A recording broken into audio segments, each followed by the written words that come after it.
네, 이제 우리는 오늘 선교 컨퍼런스 두 번째 주일을 맞고 있습니다. 정말 솔직하게 말씀드리건대 저는 선교 컨퍼런스를 맞을 때마다 늘 간절함이 생깁니다. 이유는 하나죠. 생명을 향한 마음이 주님이 십자가에 죽으신 이유이기 때문에 그렇습니다. 그리고 주님이 우리를 먼저 부르신 이유도 우리를 통해서 당신의 십자가 구원의 일을 함께 해나가시기를 원하시기 때문입니다. 제가 목사로 살아가는 이유도 여러분들에게 복음을 가르치고 여러분들과 함께 복음을 깨달아가고 그리고 또 살아가도록 돕기 위해서입니다. 오늘 선교사님들이 이렇게 오셨습니다. 선교사님들은 그 복음의 필드에서 아직 믿지 않는 사람들 또는 믿음이 있는 곳이긴 하지만 너무도 열악해서 그 믿음이 퍼져나가지 못하는 그들을 돕기 위해서 더 많은 시간과 노력과 헌신을 하는 분들입니다. 그에 비해서 저 같은 목사는 먼저 믿은 신자들이 얼마나 그 복음의 길을 잘 살아내고 있는지, 사모해야 하는지, 섬기며 살아야 하는지를 가르치고 함께 걸어나가는 일들을 하는 겁니다. 그러니 저는 늘 돌아보지 않을 수가 없습니다. 나는 그런 역할에 충실하고 있는가? 이미 믿는 신자들 사이에서 사람들은 모이고 혹시 그 여유를 누리고 살기만 하고 있는 것은 아닌가? 늘 생각하게 됩니다. 그러면서 현실에 만족하고 안주하는 삶 살지 않으려고 선교 현장 필드가 아니니 나는 조금 더 여유롭게 살아도 되는 것 아니냐고 그렇게 혹시라도 내 자신이 무뎌질까 봐 늘 애를 씁니다. 저는 오늘 우리 교회에서 이 마지막 선교 컨퍼런스를 합니다. 올 한 해 어떤 행사를 하든 프로그램을 하든 늘 마지막인 것들이 생길 겁니다. 그런데 저는 이 선교 컨퍼런스는 정말 마음 다해 함께하고 교우 여러분들에게 진심으로 호소하고 싶었습니다. 어떤 경우에도 생명을 향한 주님의 마음, 한 생명이라도, 진짜 한 생명이라도 더 살리고 싶어 하시는 주님의 마음을 우리가 정말 형식적이지 않고 마음으로 깨닫자고, 그리고 이제는 좀 잊지 말자고, 그렇게만 그 마음으로 여러분들이 좀 살아주셨으면 좋겠다고 정말 간절하게 부탁드리고 싶습니다.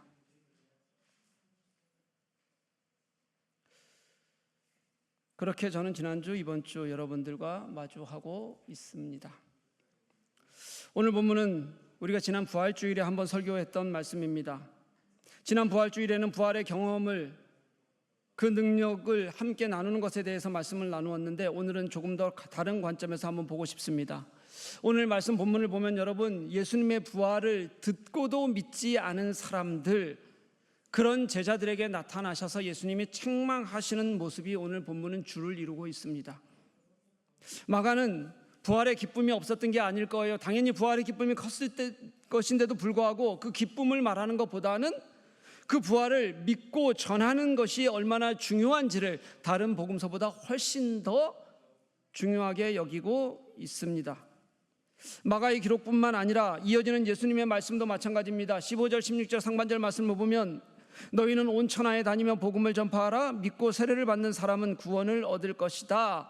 예수님은 이 마가의 글을 통해서도 예수님조차 부활 후 가장 먼저 그들에게 하고 싶으셨던 말씀이 마가에서는 복음을 전파하고 구원을 이루시려는 예수님의 마음이셨음을 분명하게 기록으로 남겨주고 있습니다.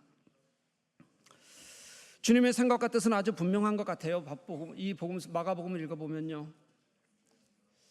이제 예수님이 승천하시고 나면 복음은 말로 전해져야 됩니다. 그리고 말로 전해지는 복음을 듣는 사람들, 그 듣는 사람은 듣고 구원을 받는 은혜가 있어야 된다는 거죠.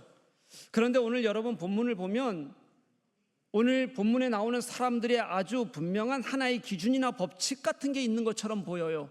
뭐냐면 부활을 직접 만난 사람, 부활의 예수님을 만난 사람은 믿었는데 오늘 본문만을 보면 그래요. 그런데 이 부활을 전해 들은 사람은 믿지 않았다는 거예요. 가장 먼저 부활의 예수님을 만난 막달라 마리아도 제자들에게 가서 전했어요. 또 시골로 내려가던 두 사람도 예수를 만난 후에 예루살렘으로 돌아가 제자들에게 그 부활 소식을 알렸어요. 그런데 제자들은 두 번 다 뭐라고 얘기하냐면 그들이 듣고도 믿지 않았다, 이렇게 설명하고 있습니다. 그리고 나서 이어지는 예수님의 책망이 뭐냐면 그들이 믿음 없는 것과 마음이 완악한 것을 꾸짖으시니 이는 자기가 살아난 것을 본 자들의 말을 믿지 않았기 때문이다, 이렇게 말씀하세요. 여기서 오늘 우리의 마음을 좀 돌아보고 모습을 좀 돌아보았으면 좋겠어요. 여러분, 왜 보면 믿고 들으면 믿지 않을까요? 이건 가장 중요한 기준은 아마 이걸 겁니다. 내가 스스로 경험했는가 아닌가일 거예요. 보는 것은 내가 직접 경험한 것이지만 듣는 것은 내가 직접적인 경험을 한 것은 아니거든요. 우리는 보통 다른 사람들의 경험을 다 신뢰하고 살아가지는 않습니다. 대부분은 그게 사실인지 아닌지 의심할 수 있다는 뜻입니다. 당연히 의심할 수 있는 거죠, 그렇죠? 그리고 우리는 대부분은 아마 의심하면서 살아갈 겁니다. 다른 사람 이야기를 그대로 믿지는 않습니다. 그런데 주님은 왜 그런 제자들을 꾸짖는 거죠? 우리에겐 너무 당연해 보이는 거 아닙니까? 왜냐하면 제자들은 단순히 남의 말을 못 믿은 게 아니라요, 예수님의 말씀을 믿지 못했기 때문이에요. 무슨 말이냐면요, 주님은 이미 여러 번 당신의 죽음과 부활을 예언하셨거든요. 그것도 3번이나 말씀하셨어요. 중요한 고비가 있을 때마다 말씀하셨어요. 그런데도 이 제자들은 그 예수님의 가르침을 잊었다는 거예요. 그리고 그저 자신들이 갖고 있는 환경 때문에 두려움에 떨고 있었을 뿐만 아니라 예수님의 부활을 본 자들이 전하는 그 기쁨의 소식을 듣고서도 그 예수님의 가르침을 깨닫지도 못했고 기억하지도 못했다는 거예요. 그게 지금 제자들의 모습이었기 때문에 예수님은 제자들을 꾸짖고 계시는 겁니다. 게다가 지금 이 일은요, 여러분, 당시 그들이 갖고 있었던 증언 규정만 가지고도 믿어야 했습니다. 오늘 본문에서만 3명의 다른 사람들이 와서 예수님의 부활을 전하잖아요. 당시 여자들에게는 증인의 신빙성을 주지 않았다고 하니까 별도로 치십시다. 그럼에도 불구하고 또 2사람, 시골로 가는 2남자가 와서 증언을 하면 믿어야 됐단 말이죠. 그것도 제자들이라면 그 정도면 옛날 말이 조금이라도 기억이 났어야 돼요. 근데 제자들은 믿지 않았습니다. 그래서 예수님은 믿음 없음과 완악함을 책망하시는 거예요. 오늘 믿음 없음과 이 완악함이라는 이 두 단어가 합쳐지면 여러분, 이게 무슨 뜻이냐면 영적으로 굳어진 마음이 불신앙으로 나타났다, 이런 뜻이에요. 여러분, 무슨 의미냐면 자신들이 기다리던 정치적 메시아, 그 영광을 놓쳤어요. 눈앞에서 그게 이루어지지 않았어요. 그러니까 이것을 이루지 못하는 절망감이 그들에게 더 커서 진짜 복음에 대한 메시지를 그들은 듣지도 깨닫지도 못했다는 뜻이 된다는 거예요, 여러분. 근데 여러분, 놀랍게도 그랬던 이들이 바뀌어요. 결국은 이들이 다 어떻게 바뀌냐면 다 주님의 복음을 전하는 사람들이 됐어요. 그들은 예수님을 결국은 보고야 믿게 되었지만 보고서도 여러 날 동안 주님이 그들을 또 찾아오시고 그들을 살리시는 과정을 거쳐서 그들은 다시 설 수 있게 된 것은 사실이지만 그 이후에 그들은 보지 못하고 믿어야 할 사람들에게, 듣고만 믿어야만 할 사람들에게 자기 인생을 다 걸고 인생을 던져서 그들의 인생 때문이라도, 그들의 그 전하는 그 열정 때문이라도, 그 속에서 일하신 성령의 역사 때문이라도 그들은 다시 복음이 전해지고 그렇게 복음이 살아나는 역사를 살아내기 시작했어요. 왜냐하면 그들이 결국 자신의 가슴 속에 깊숙이 박히는, 심장에 박히는 복음을 그들은 경험했기 때문에 그렇습니다.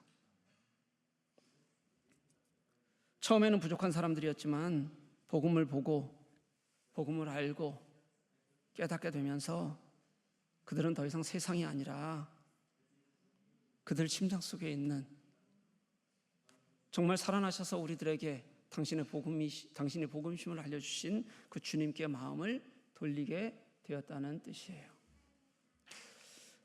이제 우리입니다. 우리는 부활의 예수님을 직접 본 세대가 아닙니다. 예수님을 손으로 만진 바도 우리는 없습니다. 우리는 같이 예수님과 시골길을 걷거나 갈릴리 해변에서 예수님과 함께 이른 아침을 먹어본 적도 없습니다. 그럼에도 불구하고 우리는 그렇게 2000년을 그럴 수 없는 시대를 살아왔는데도 불구하고 지금 우리는 예수님을 믿고 있습니다. 여러분들은 어떻게 예수를 믿으십니까?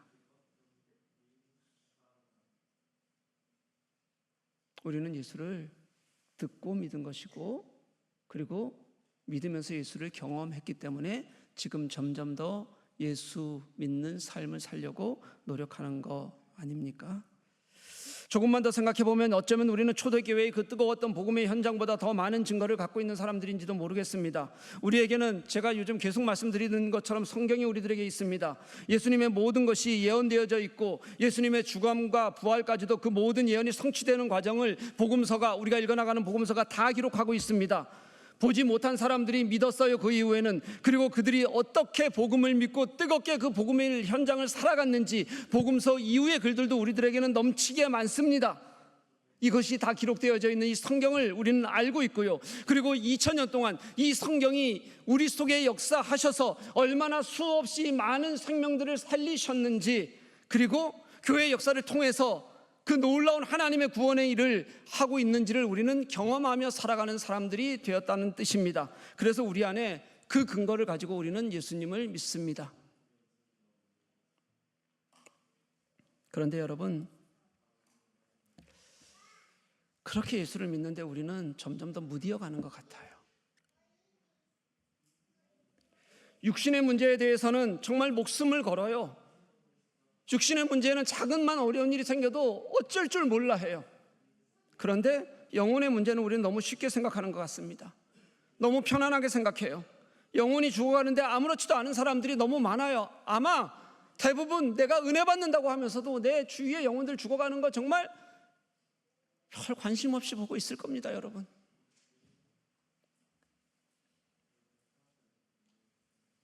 육신 때문에 아파하고 절망하고 몸부림치는 우리들의 모습이 복음과 구원의 문제에서는 잘 드러나지 않는다는 거예요.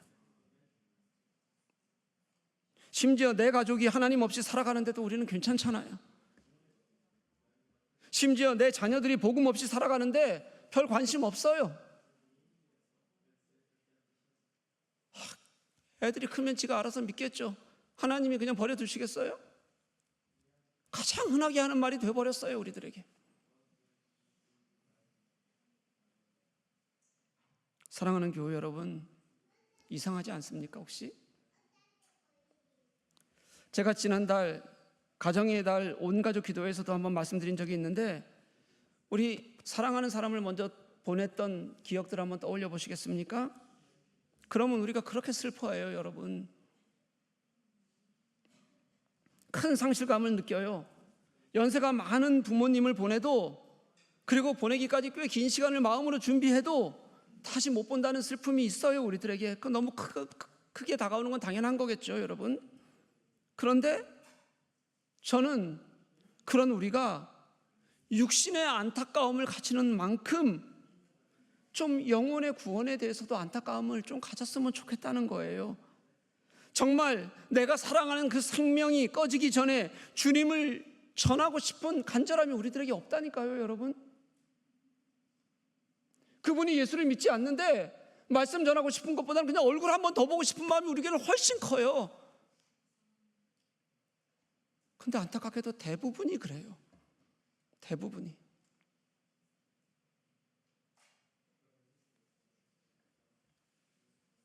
물론 우리는 우리 스스로 사람을 구원할 수 없습니다. 구원은 하나님의 일이에요. 하지만 적어도 그 생명을 향한, 그 영혼을 향한 하나님의 마음에는 우리가 무관심하지 말아야 하겠다는 생각이 드는데, 우리는 너무 무감각해졌어요, 여러분. 진짜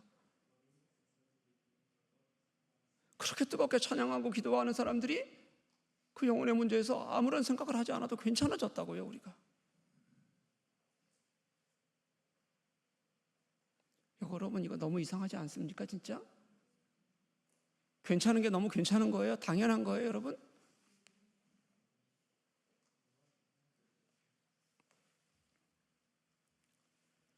제가 이렇게 무관심하지 말자고 말하는 이유는 단 하나예요. 왜냐하면 예수님이 생명에 무관심하지 않으셨거든요. 예수님이 우리의 생명 때문에 그 고통스러운 방법으로 당신의 생명을 그 시기까지, 십자가에 죽으시기까지 우리의 구원을 이루셨거든요. 그러니 그렇게 3년 동안 따라다니던 제자들조차 그들이 그 복음을 듣지 못했을 때 크게 꾸짖으셨던 거예요. 왜냐하면 알아야 되니까요. 바뀌어야 되니까요. 그들이 복음의 일꾼이 되어야 되니까 예수님은 그들을 꾸짖으시는 거예요, 여러분. 그러니 사랑하는 우리 교회 교우 여러분, 이제 우리도 좀 주님을 볼 수 있었으면 좋겠습니다. 우리가 부활의 예수님을 직접 눈으로 보는 세대는 아니지만 지금도 살아서 일하시는 주님을 우리가 좀 경험하면서 살아갔으면 좋겠어요. 우리의 삶을 붙드시는 하나님, 우리를 변화시키시고 우리에게 능력이 되시는 주님을 경험하며 우리가 좀 살아갔으면 좋겠어요. 그 주님이 오늘 우리들에게 복음을 알게 하시고 전하라고 하시고 생명을 살리라고 하시고 하나님 나라를 함께 만들어 가자고 그렇게 우리들에게 먼저 불러주시고 명령하고 계시거든요. 근데 여전히 우리들에게는 그런 주님을 향한 마음이, 주님의 마음이 우리들에게 전해지지 않는 것 같아요. 안 그래도 그냥 괜찮은 것 같아요. 그게 주님이 이 땅에 오신 이유이고, 그게 주님이 이 땅에서 십자가를 지신 이유인데도 불구하고, 그게 주님이 다시 부활하셔서 우리들에게 당신의 하나님이심을 보이시고 내가 능력으로 함께 하겠다고 약속하신 하나님의 마음인데도 불구하고 우리들에게는 그게 점점 사라지는 것이 괜찮게 여겨지고 있다는 거예요. 사랑하는 교우 여러분, 주님의 마음을 안다면 우리도 누군가에게 그런 증인이 되어야 하지 않겠습니까?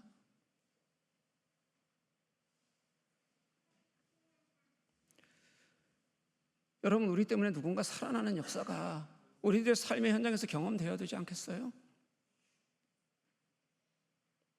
우리 때문에 누군가 예수님을 알게 되어야 되지 않겠습니까? 우리 때문에 누군가 하나님께 좀 돌아와야 되지 않겠습니까? 우리 때문에 누군가가 예수님의 사랑을 알고 주님을 좀 찬양할 수 있는 그런 시간이 또 와야 되지 않겠냐는 거예요.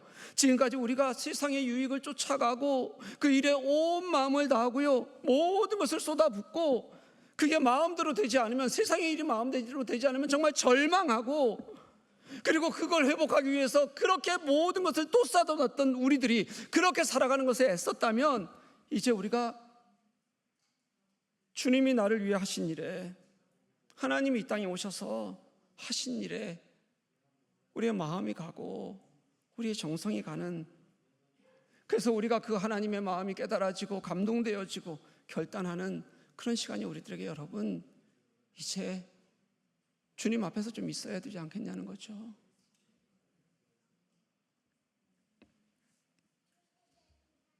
이게 내 마음 전부가 그렇게 되지 않으면요, 이 김만종 목사가 때때로 또는 컨퍼런스가 되면 이렇게 정말 간절히 부르짖고 싶어하는 이 마음은 조금이라도 좀 알자고 여러분 좀 애써봤으면 좋겠어요. 남의 일처럼, 다른 누군가의 일처럼 버려두는 것이 아니라 주님이 이 땅에 계시며 우리 속에서 하시는 일들을 경험하는 거죠. 제가 한번 예전에도 소개시켜드린 적이 있을 것 같습니다. 우리가 오늘 우리 선교사님들 비전 트립 외에 불가리아 비전 트립도 신청하게 되는데 여긴 조금만 하세요. 많이 안 데리고 갈 거니까. 이미 다른 교회에서도 신청이 있어서 한 두세 분만 더 하시면 될 것 같아요. 그거보다는 쿠바 많이 하시고 미랄 많이 하세요. 와 계시니까.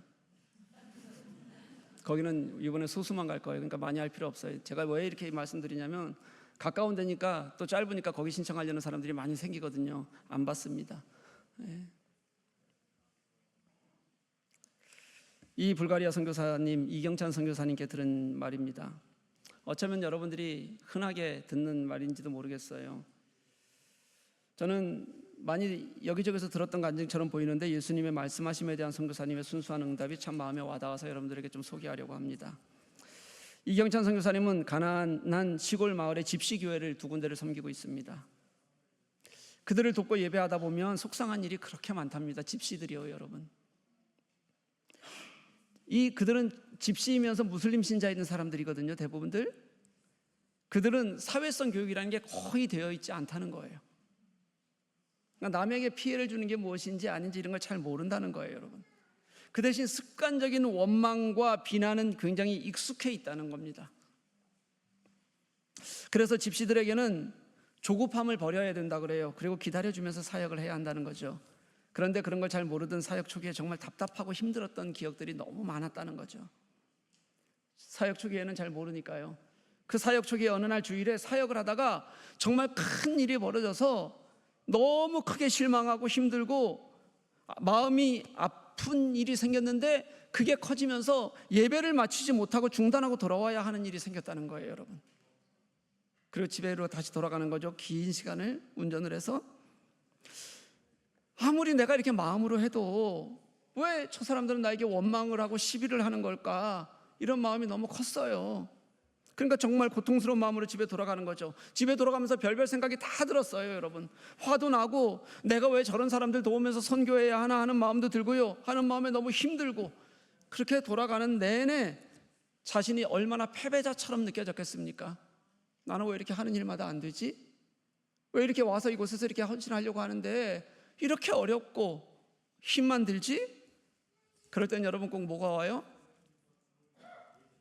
뭐가 와요? 비가 오죠. 추적추적 비는 내리고요. 꼭 와요. 한참을 추적추적 비를 피해서 이렇게 안 좋은 길을 달리는데, 그때 하나님이 말씀하시던 듯 가슴을 때리더라는 거예요. 뭐라고 하나님께서 그 마음에 말씀을 주셨냐면, 그런데 너도 나한테 똑같이 하잖아. 그런데 너도 나한테 똑같이 하잖아. 이 한마디가 가슴에 꽉 박히는데, 가만히 보니까 사실은 자신의 모습도 하나님 앞에서는 똑같더라는 겁니다. 선교라고는 하지만 자신의 계획대로 계획하고 더 좋고 잘 되는 것을 생각했어요. 늘 그렇게 필요할 때는 하나님께 기도했어요. 매달렸어요. 그렇게 선교사라고 매일 하나님께 구하는 기도만 하다가 이번에 뭔가 좀 어려운 일이 생겼어요. 그러니까 금방 그 선교사 마음에서도 원망이 나오고 아픔이 토로가 되고, 하나님 도대체 내게 왜 이러시는데요? 라는 마음이 그들이 자신에게 하던 것과 하나도 다르지 않더라는 거예요, 여러분. 그런 마음을 주시는데 차를 세우고 펑펑 울었다 그래요. 하여튼 차를 세우고 우는 건 선교사들이나 목사들이 그냥 레파토리예요, 여러분. 아무 데나 가다가 차를 세우고 울어요. 나는 왜 그러는지 잘 모르겠는데, 근데 맞긴 할 것 같아요. 여러분, 비도 오는데 눈물도 나면 앞이 안 보이잖아요. 그럼 뭐 어떻게 가겠어요? 그냥 세우고 울어야죠. 그렇게 가면 그는 살인행위죠. 지도 죽고 남도 죽고. 비가 추적추적 내리니 하늘도 울고 선교사님도 울고요. 이제는 안 웃네요, 이것은. 지난번에는. 그리고 그 다음 주에 다시 교회로 갔어요. 그리고 또 가고 또 가고. 그렇게 15년을 섬기니까 그 교회는, 한 교회는 잘 성장해서 자립하는 교회가 됐어요. 그리고 거기서 교육받고 거기서 훈련받은 사람이 설교도 해요. 아주 조금씩 그들이 변해가고 그들이 세워지는데 15년의 시간이 필요했던 거고요. 선교사님은 그 시간을 생명을 위해서 헌신해야 했던 겁니다. 그리고 지금 다른 교회 하나도 여전히 그런 마음으로 계속해서 섬겨나가고 있어요. 그게 예수님의 마음을 품은 선교사들이 가는 길이고 복음의 길일 겁니다.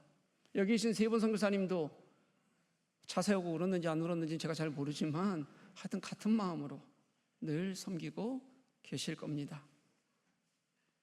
사랑하는 교회 여러분, 저는 우리의 이번 선교 컨퍼런스가 크고 작건 우리의 좀 마음을 움직이는 시간이 좀 되었으면 좋겠어요. 다시 좀 우리의 심장이 좀 살아나는 시간이 좀 되었으면 좋겠어요. 무뎌지고 생명에 대해서 그냥 아무것도 아닌 것처럼 살아가도 괜찮다는 우리의 마음이 하나님 때문에 좀 뛸 수 있는 시간이 되었으면 좋겠어요. 복음 때문에 다시 뜨거워지고 한 생명 때문에 다시 울게 되고 주님의 마음 때문에 다시 움직이게 되는 그런 시간이 좀 우리들에게 되었으면 좋겠습니다. 우리는 여러 주 동안 지금 예수님의 부활과 죽음과 부활 장면을 설교해서 우리가 나누고 있잖아요. 그렇게 죽음에서 십자가를 묵상하고 부활을 다시 만나면서 그렇게 저는 생각이 들었어요.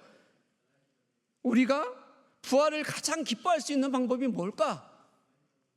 오늘 부활의 예수님을 보면서 그런 생각이 들었어요. 우리가 정말 예수님의 살아계심을 믿는다면, 그 부활이 우리의 구원을 이루시는 하나님의 역사였다면, 우리가 십자가의 은혜를 감사한다면 가장 좋은 방법은 복음을 전하는 것, 복음으로 결단하는 것이 되어야 된다. 그게 우리가 복음을 가장 기뻐할 수 있는, 부활을 기뻐할 수 있는 방법이라고 생각이 들었어요. 여러분,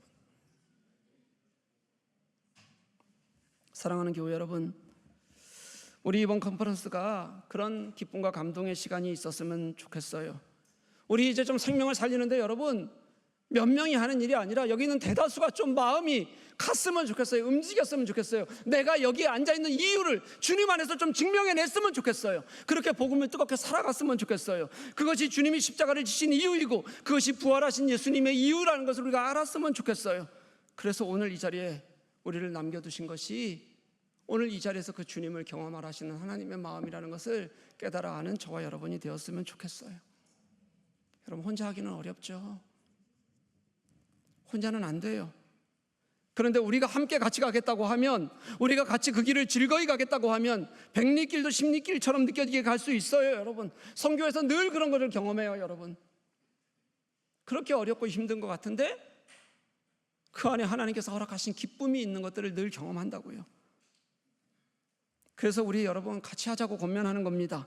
서로에게서 함께함의 기쁨을 좀 볼 수 있었으면 좋겠습니다. 우리 이 선교 컨퍼런스의 결단이 여러분 한 분 한 분에게는 내가 주님을 다시 회복하는 결단이 되지만, 우리 공동체 모두에게는 정말 하나님의 복음의 일을 강물처럼 역사로 흐르게 하는 그런 놀라운 역사가 우리 속에서 있었으면 좋겠어요.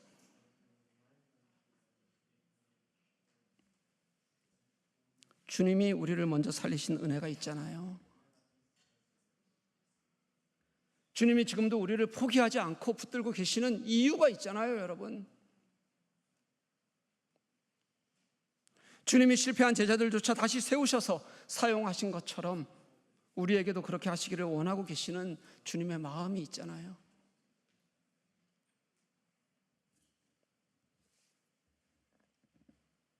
사랑하는 교회 여러분, 그 주님의 마음이 제가 우리 교회에서 마지막 선교 컨퍼런스를 지나며 갖는 소망이기도 해요.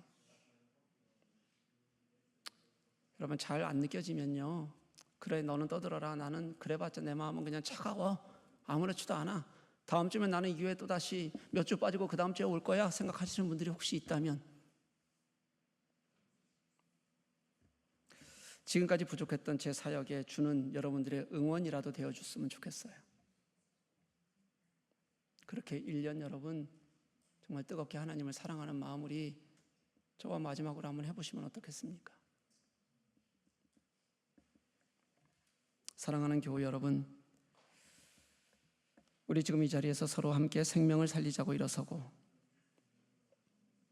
그래서 우리 서로에게서 예수 그리스도를 향한 사랑을 함께 보게 되고, 예수께서 우리 서로를 통해 보이시는 이 감동과 감격이 우리에게서 정말 역사하는 힘이 되는 그런 선교적 교회가 되기를 주님의 이름으로 간절히 축복합니다.